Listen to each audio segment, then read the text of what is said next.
तो चलिए बच्चों, आज मैं आप लोगों को अलजेब्रा के बाद अब ज्योमेट्री मतलब कि भूमिति का पहला पार्ट कराने जा रहा हूँ। आपने अलजेब्रा का पहला पार्ट अच्छे से कर लिया होगा और उम्मीद है कि सब लोगों को समझ में भी आ गया होगा। और अभी भी जो लोगों ने अगर अलजेब्रा का पार्ट नहीं देखा है तो आप यूट्यूब चैनल पे पड़ा हुआ है, आप वहाँ पे जाएँ और पूरा 7 1 2 3 4 करके 7 पार्ट है टोटल, तो उसको देखें और समझें। और आपको अभी भी कोई डाउट रहे तो आप उसे कमेंट करके ज़रूर मुझे बताएं, ठीक है। तो अब शुरू करते हैं भूमिति के पार्ट को। अब भूमिति के लिए मेरे पास बुक तो नहीं है, पर मैं ऑनलाइन मैंने ई बाल भारती के साइट पे से डाउनलोड किया है। तो आपके पास भी अगर बुक नहीं है तो आप वहाँ पे जाकर आप उसे डाउनलोड कर सकते हो, ठीक है। ई बाल भारती के वेबसाइट पे ये बुक्स पड़े हुए हैं, तो आप वहाँ से जाके आप इसे डाउनलोड कर सकते हो, ठीक है। चाहे तो मैं इसका डिस्क्रिप्शन में मैं इसका लिंक भी दे दूँगा, तो आप वहाँ से सभी स्टैंडर्ड्स के बुक्स आप डाउनलोड कर सकते हो, ठीक है। तो चलिए, मैं अभी सामने कंप्यूटर पे अपने सवाल को रखा हूँ, ठीक है, स्क्रीन पे है, तो वहाँ से देख देख कर मैं आपको उन पॉइंट्स को समझाते चलता हूँ, ठीक है। तो पार्ट का नाम है भूमिति के मूलभूत संबोध। भूमिति के मूलभूत संबोध। तो देखिए, अब इनके ये जो पॉइंट्स हैं पहले हम लोग उनको समझते हैं। देखिए, भूमिति को समझना है तो पहले उसके बेसिक चीज़ों को जानना जरूरी है। आई बस सच में खास करके पहले पार्ट में भूमिति का जो अभिगृहित है, उसके नियम हैं, उनके जो चीज़ें हैं, वैसे सवाल में उनके बारे में नहीं पूछा गया है, फिर भी आपको रिक्त स्थान वगैरह में आपको ऑब्जेक्टिव क्वेश्चंस में आपको इसके बारे में पूछा जा सकता है। तो चलिए उनको पहले समझते हैं। जैसे कि बिंदु, क्या समझते हैं बिंदु? बिंदु किसे कहेंगे हम लोग? ये है बिंदु, आई बस सच में एक डॉट ये डाल दिया हमने बिंदु, आई बस सच में इसको हम बिंदु नहीं कहेंगे, ये बिंदु नहीं है, ये बिंदा बन जाएगा, आई बस सच में, समझे ना। तो बिंदु बनाना है, ना कि बिंदा बनाना है। तो बिंदु एक बहुत इंपॉर्टेंट चीज़ है भूमिति के अनुसार, अगर देखा जाए तो। वैसे आपको परिभाषा पता है कि बिंदु की परिभाषा क्या होती है? बिंदु की न तो चौड़ाई, न तो मोटाई, न तो ऊंचाई होती है। आई बात समझ में? एक ऐसी चीज जिसकी ना तो मोटाई हो, ना तो चौड़ाई हो, ना तो ऊंचाई हो, उसे हम कहेंगे बिंदु। आई बात समझ में? बिंदु की कोई मोटाई नहीं होती है, ना तो कोई उसकी लंबाई होती है, ना तो कोई चौड़ाई होती है, ना तो कोई ऊंचाई होती है। आई बात समझ में? तो जनरल चीज आपको याद रखना है कि आपसे कोई भी अगर पूछे बिंदु क्या होता है तो आप सिंपल से बता सकते हो, एक ऐसी चीज है या ऐसा ऐसी आकृति जिसकी ना तो मोटाई हो, ना तो चौड़ाई हो, ना तो ऊंचाई हो, ना तो लंबाई हो। ओके, तो ये है बिंदु। चलिए, उसके बाद है दूसरा पॉइंट, रेखा। आपने रेखा तो देखा ही होगा, दोनों तरफ से तीर होता है। फिर है किरण। चलिए बच्चों, तो अब आगे बताता हूँ मैं आपको। तो इसमें था बिंदु, मैंने आपको बता दिया, बिंदु की परिभाषा भी आपको मैंने बताया। उसके बाद है रेखा। रेखा का आप सिंपल चिन्ह आप ध्यान रखिएगा, पेपर में जोड़ियां मिलाओ वगैरह के लिए आता है ये सब चीजें, तो इसे आप ध्यान रखिएगा। रेखा का दोनों तरफ तीर रहेगा, और ऐसे परिभाषा देखिए कोई पूछेगा नहीं, फिर भी हमें पता रहना चाहिए इसके बारे में, और इसका नॉलेज हमें ज़रूरी है। आई बात समझ में? क्योंकि ऊपर ऊपर पढ़ाने का कॉन्सेप्ट कोई मतलब नहीं बनता। ऐसा सीखो कि आपको सब कुछ आए, समझ में आए। आई बात समझ में? तो यहाँ देखिए क्या है, एक सीधी खींची हुई रेख जो दो विपरीत दिशा में हो, जिसकी अनिश्चित दूरी हो। आई बात समझ में? जो दो विपरीत दिशा में हो, सीधी रेख हो, और अनिश्चित दूरी। अनिश्चित दूरी का मतलब होता है कहाँ जाएगा कहाँ रुकेगा कोई नहीं जानता, दोनों तरफ, ठीक है। तो वापस से रिपीट कर रहा हूँ, एक सीधी रेख खींची हुई रेख जो दो विपरीत दिशा में हो और जिसकी अनिश्चित दूरी हो, ठीक है, इसे हम कहेंगे रेखा। फिर है उसके बाद किरण। किरण का क्या है? किरण में आप देखोगे कि एक तरफ तीर है, है बात समझ में? या ऐसा भी हो सकता है, ऐसा भी हो सकता है, ऐसे भी हो सकता है, मतलब कि ऊपर की तरफ या कैसे भी, सीधी रहनी चाहिए, कोई भी दिशा में हो पर एक ही तरफ की दिशा हो। है बात समझ में? तो परिभाषा है, एक ही दिशा में सीधी अनिश्चित दूरी तक खींची गई रेख को किरण कहते हैं। एक ही दिशा में सीधी अनिश्चित दूरी तक खींची गई रेख को किरण कहते हैं। है बात समझ में? फिर उसके बाद है रेखाखंड। रेखा और खंड, खंड मतलब टुकड़े। है बात समझ में? तो उसी से उसकी परिभाषा भी हो जाएगी। रेखा के खंड मतलब टुकड़े को हम रेखाखंड कह सकते हैं। है बात समझ में? चलिए, जो भूमिति में जो मेन पहले पार्ट में हमें पढ़ना है वो है प्रतल। प्रतल तीन या तीन से अधिक बिंदुओं से घिरी हुई बंद आकृति को प्रतल कहते हैं। ठीक है। 3 या 3 से अधिक बिंदुओं से घिरी हुई बंद आकृति को हम प्रतल कह सकते हैं। आया बात समझ में? तो प्रतल में गोला हो सकता है, घिरी हुई बंद आकृति, हाँ ये बंद रहना चाहिए। गोला हो सकता है, त्रिभुज हो सकता है, आयत हो सकता है, कोई भी इस तरह की चीजें आपको बता दूं कि प्रतल बोर्ड भी हो सकता है, ये बुक भी प्रतल हो सकता है। आया बात समझ में? ये रखा हुआ डेस्क भी प्रतल हो सकता है, जो मोबाइल आप देख रहे हो वो भी प्रतल हो सकता है, आसमान प्रतल है। आया बात समझ में? ऐसी चीजों को हम प्रतल कहेंगे। कुछ भी हो सकता है, अनगिनत है ये, इसके उदाहरण अनगिनत हैं। आप किसी भी चीज को जिसके अंदर आपको बता दो कि कुछ चीजें आ जाए, मतलब कि कुछ मतलब कि 3 बिंदुओं से बना हुआ कोई आकृति बने, घिरी हुई आकृति जिसके अंदर बहुत सारी चीजें आ जाएं, ठीक है, उसे हम कह सकते हैं प्रतल है। ओके, तो ये था इन सभी चीजों का परिभाषा, जो इनके में इन्हें हम लोग यूज करेंगे, इस्तेमाल करेंगे, ठीक है। चलिए ओके, तो आगे देखते हैं हम लोग। वैसे आपको बता दूं कि पहला पार्ट एकदम आसान है, अगर अच्छे से समझेंगे तो बहुत सिंपल है और छोटा सा पार्ट है, ठीक है। ज़्यादा अपने को टाइम नहीं लगेगा ये सब चीज़ों को जानने के लिए। चलिए, तो मैं 1.1 एक्सरसाइज 1.1 शुरू करता हूँ, क्योंकि अब इसमें ज़्यादा इस बार आप लोगों को बहुत सारी चीज़ों को इसमें से हटा दिया गया, बस दूरी वगैरह निकालना है, छोटे छोटे जोड़ घटाने पहली दूसरी की तरह आपको करने हैं, ठीक है। अब जिनको पहली दूसरी का जोड़ घटाना नहीं आता तो सच में जाके सीनियर केजी जूनियर केजी में बैठ जाओ, ठीक है। ओके, तो चलिए अब सवाल को समझते हैं कि इसमें आपको सवाल किस तरह के दिए रहेंगे। जैसे मैं यहाँ पे 1.1 का पहला सवाल नोट करता हूँ, एक इस तरह से इन्होंने आकृति बना रखा है, ओ है, ठीक है, यहाँ पे एच है, फिर जे है, फिर के है, फिर पी है और उसके बाद क्यू है। ओके, मैं इसके नंबर लिख देता हूँ यहाँ पे -1, -2, -3, -4 और इसका -5 दिया हुआ है, ठीक है। ठीक उसी तरह से 1, 2, 3, 4, 5 और एक 6 दिया, 6 के कोई बिंदु नहीं है यहाँ पे।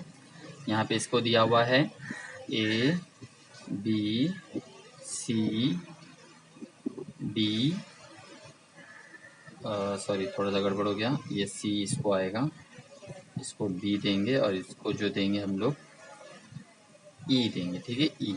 ओके, चलिए समझ में आ जाएगा, बुक में देखेंगे आपको सवाल दिया हुआ है। तो यहाँ पे सवाल है डिस्टेंस ऑफ बीई बताओ। Distance of D for distance मतलब दूरी, डी बीई की दूरी बताओ। बहुत सिंपल है। सबसे पहले मैं आपको निर्देशांक बताता हूँ। निर्देशांक कोई भी पूछेगा कि कैसे निर्देशांक बताएंगे, तो निर्देशांक का मतलब होता है, जैसे मैं आपसे बोलूंगा कि ए का मान कितना है 1, बी का मान कितना है 2, सी का मान कितना है 3, एच का मान कितना है 1.5, के का मान कितना है 3, बस यही निर्देशांक बताने हैं। तो यहाँ हम लोग क्या करेंगे सवाल में, इस सवाल में क्या करेंगे, बी का निर्देशांक। तो बी का निर्देशांक आपको ऐसा तीर बना के लिखना है, ये बात समझ में। तो बी का निर्देशांक कितना है 2। ओके, उसके बाद लिखेंगे ई का निर्देशांक। आप ऐसे शब्दों में भी आप लिख सकते हो, ई का निर्देशांक कितना है, ई कितना है, ई 5 है। ओके, बस इतना समझ में आया। अब बताइए, अब हमें बताना है कि इन दोनों नंबरों में कौन बड़ा और कौन छोटा है। चलिए, तो क्या बताएंगे हम लोग यहाँ पे, कौन बड़ा कौन छोटा है। 5 बड़ा है 2 से, बराबर है, इसलिए इसलिए डिस्टेंस ऑफ बीई बराबर हो जाएगा 5-2। घटाने आता है 5-2। तनु, संजना याद है, आता है कि नहीं आता है? सपना राव को नहीं आता होगा, गांव में भूल गई होगी, तो चलो सपना राव को मैं बता देता हूँ। 5 है, 5-0, ठीक है। 2 घटाना है तो 2 अंडे खा जाते हैं, 1 अंडे, 2 अंडे खा गए, कितने अंडे बचे, 3 अंडे। बस ये हो गया आपका पहला सवाल खत्म। बस इतना था। इतना ही सही है। ये सब आप लोगों को देखकर, आप लोग लॉकडाउन में थे ना, इसलिए आप लोगों को देखकर गणित इतना इजी कर दिया गया है 9th का, है ना। चलिए आगे एक सवाल लेते हैं, और एक दूसरा सवाल एक है यहाँ पे, डिस्टेंस ऑफ जे कॉमा ए बताओ। डिस्टेंस ऑफ जे कॉमा ए बताना है। चलिए फिर वही काम करेंगे। जे का निर्देशांक कितना है, तो जे का निर्देशांक कितना है, देखिए जे का मान है 2, ए का मान कितना है 1, तो ए का निर्देशांक है 1। चलिए अब बताइए कौन बड़ा कौन छोटा, 2 बड़ा कि 1 बड़ा, याद है कुछ, कि अभी इतना भी ये भी भूल गए। याद रखिए, जिसमें ऋण लगा होता है वो छोटा ही होता है। अगर सच में, अगर मान लेते यहाँ पे ऋण 1 लाख होता तो बड़ा होता, बिल्कुल नहीं। समझे?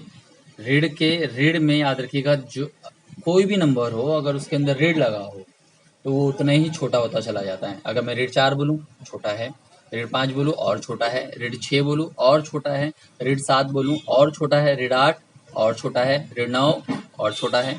आई बात समझ में? जैसे जैसे मैं नंबर को बढ़ाता जाऊंगा लेकिन ऋण बोलता जाऊंगा, याद रखिएगा वहां पर नंबर जो होंगे वो छोटे होते जाएंगे। ठीक है, समझे? जैसे जैसे मैं नंबर्स को जब बताता चलूँ और जैसे जैसे मैं नंबर्स को छोटा करता चला जाऊँ तो वहाँ पे वो नंबर्स में अगर ऋण लगा दूँ, मतलब कि बढ़ाता चला जाऊँ, मतलब कि और ऋण लगा दूँ, तो वो नंबर उतना ही छोटा कहलाता जाएगा। ठीक है, आई बात समझ में? तो यहाँ पे भी वही बात होगा, तो यहाँ पे कहलाएगा एक बड़ा है ऋण 2 से। समझ में आया? नहीं समझा तो क्या करोगे, वीडियो रिवाइज देखोगे। समझे? ओके, तो ये हो गए। अब हम लोग लिखते हैं डिस्टेंस ऑफ जे कॉमा ए बराबर एक ऋण ऋण 2। ओके, यहाँ ऐसा लिखेंगे। आए बस समझ में? चलिए, तो अभी इसको हम लोग घटाते हैं। तो यहाँ अब देखिए आप लोगों को दिक्कत क्या आने वाली है इसी तरह के घटाने पर। तो मैं आपको इस तरह के 4-5 सवाल कराऊंगा जो आराम से समझना, घाई नहीं करना। आए बस समझ में? चलिए, तो इसको हम लोग हल करते हैं। याद रखिए कि जब भी कभी माइनस माइनस बाजू में है तो ये कोष्टक जब खुलेगा ना तो ये धन हो जाएगा, मतलब 1 धन 2 हो जाएगा। समझे? तो यहाँ आंसर हो जाएगा 3। ये हो गया सवाल। चिन्ह को ध्यान दीजिएगा, माइनस माइनस जब बाजू में होता है तो आपको कोष्टक जब खोलोगे तो वो धन हो जाएगा। समझे?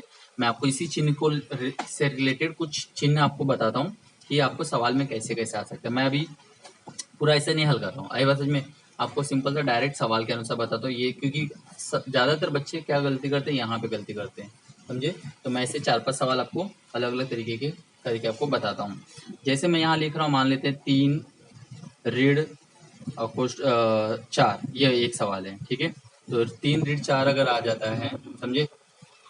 मान लेते हैं, चलो ऐसे भी नहीं, ए बराबर 3 है, बी बराबर ऋण 4 है। ओके, चलिए अब समझते हैं। मान लेते हैं ये सवाल है, तो क्या हो जाएगा, 3 बड़ा है 4 से, ऋण 4 से बराबर है, तो इसलिए हम लोग लिखेंगे 3 ऋण ऋण 4। ठीक है, तो क्या हो जाएगा, यहाँ पे जब भी कोष्टक खुलेगा तो क्या होगा, प्लस हो जाएगा, तो इसे 3 धन 4 हो जाएगा। ओके, समझा? 3 धन 4 तो कितना हो जाएगा, 7। ये हो गया सवाल। आगे बढ़ते हैं। जैसे ए बराबर दिया हुआ है ऋण 2, बी बराबर दिया हुआ है ऋण 1। अब इस सवाल को हल करते हैं। चलिए अब चेक करते हैं इन दोनों में कौन बड़ा है। ऋण 1 बड़ा कि ऋण 2 बड़ा? ऋण 1 बड़ा होगा। ये बस में ऋण 2 नहीं बड़ा होगा। ठीक है, तो अब इसको हल करते हैं। ऋण 1 ऋण ऋण 2, जो हमारा फॉर्मूला है उसके अनुसार। चलिए, तो अब ये कोष्टक जब खुलेगा तो क्या हो जाएगा, ये कोष्टक जब खुलेगा तो यहाँ पे हो जाएगा धन। ठीक है, जब ये कोष्टक खुलेगा तो यहाँ पे हो जाएगा धन। अब इसको हल करना है तो क्या करेंगे, अब जोड़ेंगे नहीं क्योंकि यहाँ ऋण लगा हुआ है, तो माइनस और प्लस माइनस होता है। आई बात समझ में? माइनस और प्लस माइनस होगा, तो घटाओगे तो इसका उत्तर 1 आ जाएगा। समझा? चिन्ह मैंने जोड़ कर लगाया क्योंकि 2 बड़ा है। ध्यान दीजिएगा, इस 5वीं 6वीं में आपने इस तरह के सवाल कर रखे हैं। आई बात समझ में? तो भी मैं आपको वापस और 4-5 सवाल में इस तरह के और कराता हूँ, तो आप समझिए इसको जरा सा।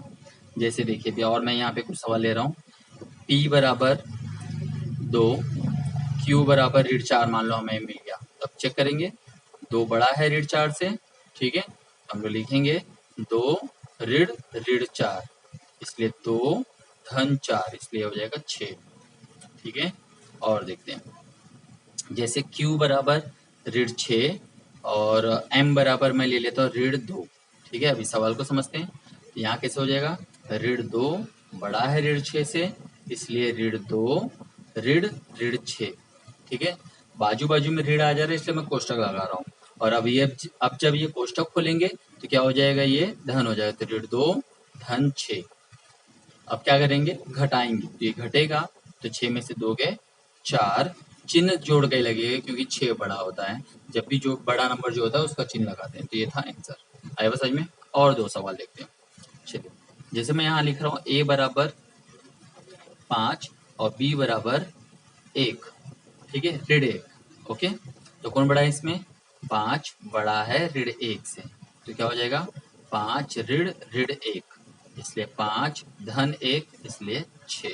ये हो गया सवाल। समझा? सवाल समझते समय आराम से देखिएगा, होशाबाश में देखिएगा, सोते मत रहना। आई बस सच में लॉकडाउन में सो लिया आप लोग जितना सोना था, सोते मत रहना। संजना उठ जाओ, सो मत, समझ में आ रहा है? ठीक है, तन्नू को सोने दो, तन्नू को सर पकड़ के बैठी रहेगी, ठीक है। सपना राव जाग गए कि सो गए? चलिए, तो जागते रहिए और देखते रहिए सवाल को, समझे? तो और देखते एक सवाल, चलिए मैं उदाहरण ले रहा हूँ यहाँ पर। हार्ड वाला लूँ, एकदम हार्ड वाला, एकदम हार्ड वाला ले रहा हूँ इस बार तो एकदम हार्ड वाला ले रहा हूँ, ध्यान देना। अगर नहीं बताएं तो देख लेना, मोबाइल में घुस के मारूंगा मैं आप लोगों को। आएगा समझ में? आएगा समझ में? चलिए देखते कौन कौन करता है इस सवाल को। जैसे मैं यहाँ लिख रहा हूँ 5 और यहाँ लिख रहा हूँ 0। चलिए बताइए, कौन बताएगा, किसका नाम लूँ? रागनी मैडम बताइए। 5 बड़ा कि 0 बड़ा? सोचो जरा, सोचिए सोचिए, थोड़ा टाइम रुक जा रहा हूँ। रागनी, तन्नू, राहुल, सोचिए जरा सा। 5 बड़ा कि 0 बड़ा? सपना राव बोल रही 0 बड़ा है। हाँ सपना राव, सपना मंडल, क्या होगा, 0 बड़ा कि 5 बड़ा? सोचिए जरा सा।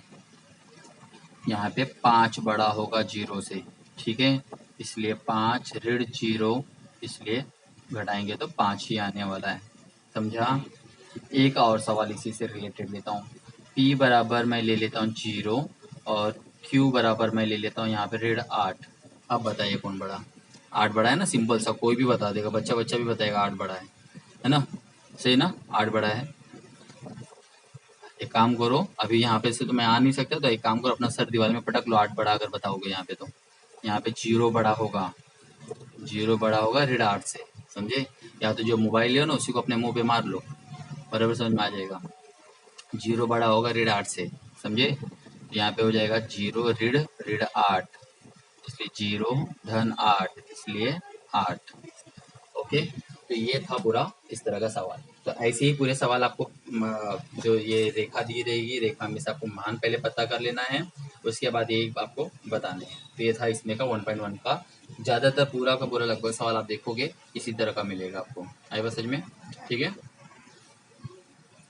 जब आप 1.1 देखेंगे तो उसमें आप दूसरा सवाल आप देखेंगे, मैं प्रश्न पढ़ रहा हूँ। बिंदु ए का निर्देशांक x है, बी का निर्देशांक y है, तो डिस्टेंस ऑफ ए और बी बताओ। अब यहाँ पे इन लोगों ने कंफ्यूज करने के लिए क्या किया है ना, एक ऐसा सवाल दे दिया है, x बराबर 1 दे दिया है, y बराबर 7 दे दिया है, और कहा है ए और बी का मान बताओ, डिस्टेंस ऑफ ए और बी बताना है। तो देखिए मैं बता रहा था आपको, तो यहाँ पे ये दिया हुआ और कहा है कि ए का मान x है और बी का मान y है, ठीक है। ए का मान x है, बी का मान y है, वही इनडायरेक्टली है, और यहाँ पे x बराबर 1, y बराबर 7 लिखा, तो सीधी सीधी बात हम लोग कह सकते हैं, यहाँ पे आप x का मान निकाल लो और बाद में फिर वही ए और बी का मान निकाल लो। यहाँ पे वही लिखेंगे हम लोग, x बराबर 1, y बराबर 7, कौन बड़ा है? 7 बड़ा है 1 से, इसलिए डिस्टेंस ऑफ ए बी बराबर हो जाएगा 7 ऋण 1, इसलिए 6। बस वही सेम सवाल है, बस यहाँ पे x और y करके लिखा हुआ है। आई बात समझ में? या और कुछ फर्क नहीं है, बस यहाँ वहाँ पे जहाँ पे x है वहाँ पे ओ ए हो जाएगा, और जहाँ पे y है वहाँ पे क्या हो जाएगा, वो बी हो जाएगा। बाकी सेम सब वही काम कर रहे हैं। इसमें 6 सवाल आपको दिए हुए हैं, ऐसे ही आप उसे देखिएगा, ठीक है। उसके बाद तीसरे सवाल में दिया हुआ है, नीचे दी गई जानकारी के आधार पे बताइए कौन सा बिंदु अन्य दो बिंदुओं के मध्य है, यदि बिंदु एक रेखी न हो तो कौन से दो बिंदु? चलिए इसको समझते हैं जरा सा।